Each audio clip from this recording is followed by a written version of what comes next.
ஊழலுக்காக கலைக்கப்பட்ட ஆட்சி திமுக என்றும் ஊழல் என்ற அக்மார்க் முத்திரை பொறிக்கப்பட்ட கட்சியும் திமுக தான் என்றும் முதலமைச்சர் எடப்பாடி பழனிசாமி குற்றம் சாட்டியுள்ளார்.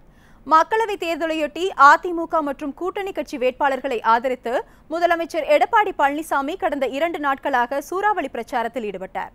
இதனையடுத்து 3வது நாளான இன்று வேலூர் மாவட்டம் வள்ளலாரில் வேலூர் மக்களவைத் தொகுதி புதிய நீதி கட்சி வேட்பாளர் ஏசி சண்முகத்தை ஆதரித்து முதலமைச்சர் எடப்பாடி பழனிசாமி சூறாவளி பிரச்சாரம் மேற்கொண்டார். அவருக்கு பொதுமக்கள் பூரண கும்ப மரியாதையுடன் உற்சாக வரவேற்பு அளித்தனர். தேர்தல் பிரச்சாரத்தில் ஈடுபட்ட புதிய நீதி கட்சி வேட்பாளர் ஏசி சண்முகம் முதலமைச்சர் சிறந்த ராஜதந்திரி என்றும் பாராட்டு தெரிவித்தார்.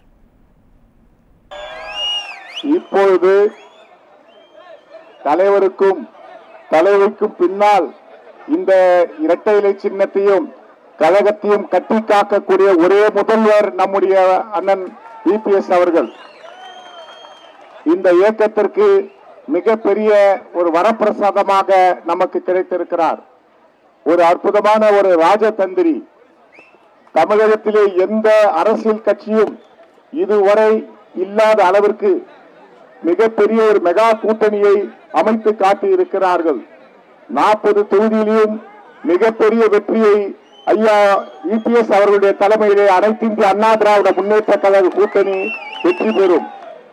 இந்த நாடாளுமன்றத்திலே நான் வேட்பாளராக போட்டியிடுகிறேன். உங்களது கல்வி பிரச்சனைகளுக்கு ஒரு சமூகம் என்று சொன்னாலே கல்வியும் சுகாதாரமும்.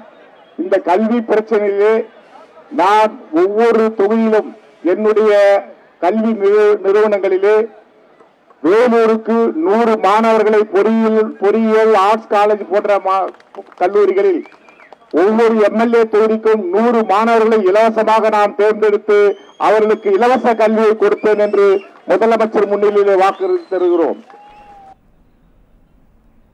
தமிழகத்தின் பிரச்சனைகளை தீர்க்க அதிமுக தலைமையிலான கூட்டணியை வெற்றி பெற செய்ய வேண்டும் என்றும் முதலமைச்சர் எடப்பாடி பழனிசாமி வேண்டுகோள் விடுத்தார்.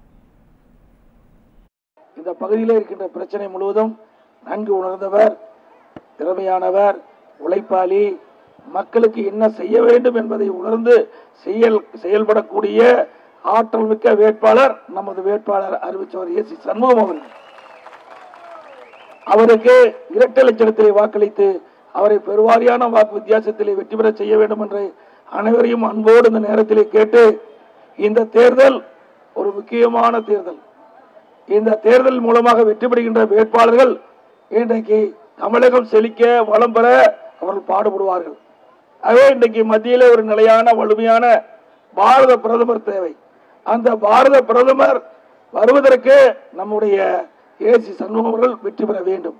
ஆகவே தமிழகத்தினுடைய பிரச்சனை தீர்க்க தமிழக மக்களுடைய நீண்டகால பல பிரச்சனைகள் திட்டங்கள் இருக்கின்றன. அதையெல்லாம் நிறைவேற்ற வேண்டும் என்று சொன்னால் அறிவிச்ச ஏசி சண்முகம் அவர்கள் வெற்றி பெற வேண்டும். தொடர்ந்து பேசிய முதலமைச்சர் எடப்பாடி பழனிசாமி ஊழலுக்காக கலைக்கப்பட்ட ஆட்சி திமுக என்றும் ஊழல் என்ற அக்மார்க் முத்திரை பொறிக்கப்பட்ட கட்சியும் திமுக தான் என்றும் கூறினார். அப்புறம் ஊழல் சொல்றீங்க. நான் ஏற்கனவே பல கூட்டத்தில் சொல்லிட்டேன். ஊழல் என்றால் திமுக, திமுக என்றால் ஊழல். அக்மார் முத்திரை பதிக்கப்பட்டது. அந்த கட்சிக்கு அக்மார் முத்திரை பதிக்கப்பட்ட கட்சி. ஊழலுக்காக கலைக்கப்பட்ட ஆட்சி திமுக ஆட்சி. நீங்கள் பேசுவதற்கு என்ன தகுதி இருக்குது எங்களை பற்றி? எனக்கு எவ்வளவு திட்டங்களை அனைத்து இந்திய அண்ணா திராவிட முன்னேற்ற கழக ஆட்சியிலே நடைபெற்றிருக்கிறது.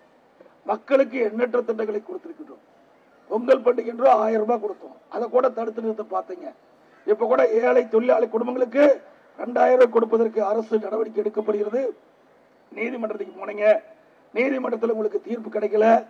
அரசாங்கத்துக்கு சாதகமா தீர்ப்பு கிடைச்சது. அதிமுக கூட்டணியை ஸ்டாலின் விமர்சிக்கிறார். ஆனால் இது வாக்கு வங்கி உள்ள கூட்டணி என்றும் 1/2 மற்றும் 1% வாக்கு வங்கியை கொண்ட கூட்டணி திமுக கூட்டணி என்றும் முதலமைச்சர் எடப்பாடி பழனிசாமி விமர்சித்துள்ளார். வேலூர் மாவட்டம் ஆற்காட்டில் அரக்கோணம் மக்களவை பாமக வேட்பாளர் AK மூர்த்தியை ஆதரித்து முதலமைச்சர் வாக்குகளை சேகரித்தார். அப்போது பேசிய அவர் ஸ்டாலினுக்கு எதுவும் கிடைக்காததால் தன்னையும் கூட்டணி கட்சிகளையும் விமர்சிப்பதாகவும் கூறினார்.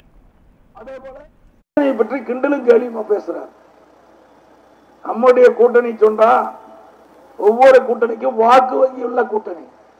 நம்முடைய கூட்டணியில் அங்கம் வைக்கின்ற பாட்டாளி மக்கள் கட்சின்னா அதுக்கு குறிப்பிட்ட வாக்கு வங்கி இருக்குது. மக்கள் செல்வாக்கு இருக்குது, யாரும் மறுக்க முடியாது. பாரதிய ஜனதா இந்த நாட்டை ஆளுகின்ற கட்சி பாரதிய ஜனதா, அதுக்குன்னு ஒரு ஓட்டு வங்கி இருக்குது. தேசிய முற்போக்கு திராவிட கழகம் கேப்டன் விஜயகாந்த் அவருடைய தலைமையில் இருக்கின்ற கட்சி, அதுக்குன்னு வாக்கு வங்கி இருக்குது. தொண்டர்களுக்காக நிர்வாகி இருக்கிறாங்க. அதே மாதிரி தமிழ் மாநில காங்கிரஸ், புதிய தமிழகம், புதிய கட்சி எல்லாத்துக்குமே ஒரு மரியாதை உள்ள கட்சியாக, நிர்வாகி உள்ள கட்சியாக, தொண்டர் உள்ள கட்சியாக இருக்குது. உங்க கட்சியில் இருக்கிறவங்கள யார் யாரு கட்டரும்பு தேய்ந்து கழுது தேய்ஞ்சு கட்டருமான கதையா? அந்த கட்சியெல்லாம் ஒன்னா சேர்த்து 1/2% 1% வாக்கு வங்கி உள்ள கட்சியெல்லாம் சேர்த்திக்கிட்டு எங்க கட்சி எங்க கூட்டணியில் இருக்கிற கட்சியை பத்தி விமர்சிக்கிறீங்க. என்ன உனக்கு தகுதி இருக்குது? ஸ்டாலினை முதலமைச்சராக விடமாட்டேன் என்று கூறிய வைகோவையே கூட்டணியில் வைத்திருக்கும் திமுகவிற்கு அதிமுக கூட்டணியை விமர்சிக்க எந்த தகுதியுள்ளது என்று முதலமைச்சர் கேள்வி எழுப்பியுள்ளார். வேலூர் மாவட்டம் முத்துக்கடை பகுதியில் அரக்கோணம் மக்களவை பாமக வேட்பாளர் AK மூர்த்தியை ஆதரித்து வாக்கு சேகரித்த அவர், குழந்தைகள் கல்வி பயிலும் அனைத்து உதவிகளையும் அதிமுக அரசு செய்து வருவதாகவும் குறிப்பிட்டார். மக்களுக்காகவே தன் உயிரை நீத்தார், இருக்கின்றவரை மக்களுக்கு சேவை செய்தார்கள். பொன்மனச்செம்மல் புரட்சி சொன்னா ஸ்டாலினுக்கு பொறுக்க முடியல. நம்முடைய எதிர்கட்சி தலைவர், திராவிட முன்னேற்ற கழகத்துடைய தலைவர் ஸ்டாலினுக்கு பொறுக்க முடியல. ஏன்னா அரண்டு போய் மிரண்டு போய் இருக்கிறார். அதனாலதான் நம்முடைய கூட்டணியில் இருக்கின்ற கட்சியெல்லாம் விமர்சனம் செய்கிறார். ஒவ்வொரு கட்சிக்கும் ஒரு கொள்கை இருக்குது, அந்த கொள்கையின் அடிப்படையில் தான் அவர் விமர்சனம் செய்வாங்க. ஏன் திராவிட முன்னேற்ற கழக தலைமையிலே அமைக்கப்பட்ட கூட்டணியில வைகோ வச்சிருக்கீங்களே, அவரு பேசாத பேச்சா எல்லா ஊடகத்திலையும் வந்திருக்குது, பத்திரிகையிலே வந்திருக்குது. இந்த ஸ்டாலினை என் உயிர் உள்ளவரை இந்த தமிழகத்துடைய முதலமைச்சராக வரவிட மாட்டேன் என்று சொன்னவரையே நீ கட்சியில கூட்டணியில சேர்த்திருக்கிறார். அது மட்டுமல்ல, திராவிட முன்னேற்ற கழகம் ஒரு கொள்ளை கும்பல், குடும்ப ஆட்சி என்று சொன்னவரை நீங்கள் கூட்டணியில இடம்பெற வச்சிருக்கிறீங்க. இது போன்ற முக்கிய வீடியோக்களை உடனுக்குடன் தெரிந்து கொள்ள நியூஸ் ஜே யூடியூப் சேனலை சப்ஸ்கிரைப் செய்யுங்கள்.